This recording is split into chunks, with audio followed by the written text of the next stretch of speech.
In today's video, I'm going to teach you how to connect make.com to Shopify.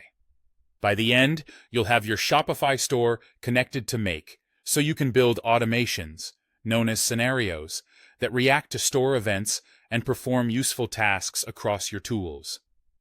Start by heading to make.com and signing in, or create an account if you're new.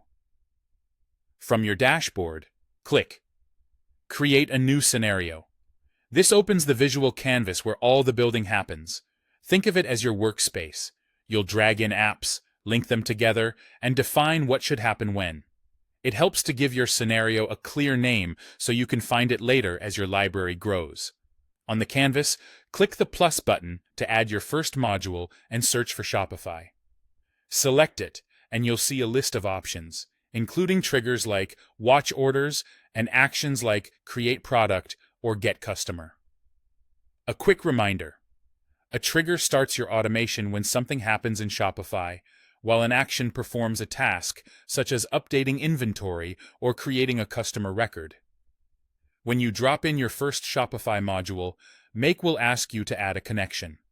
Click to create one, enter your stores.myshopify.com URL, and you'll be redirected to Shopify to log in and approve access. Review the permissions so Make can read and write the data required for your workflows, then confirm.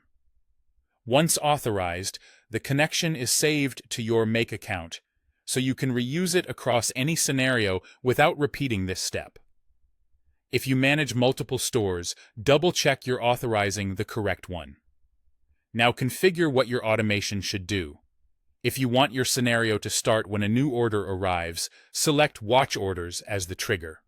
Then add one or more actions, like create a customer, update inventory, or add fulfillment. You'll map fields from Shopify into your workflow so data flows correctly. For example, pass the order ID, customer email, and line items into the next steps. Field mapping is drag and drop, and hovering shows helpful tooltips, so take your time to align the right values. It's a good idea to test with a recent order to confirm everything looks correct before you turn it on. From here, you can connect Shopify to other services in the same scenario, such as Google Sheets for logging orders, your email platform for welcome messages, your CRM for lead creation, or Slack for notifications. That's it. You're connected and ready to build powerful automations that save time and keep your store operations in sync.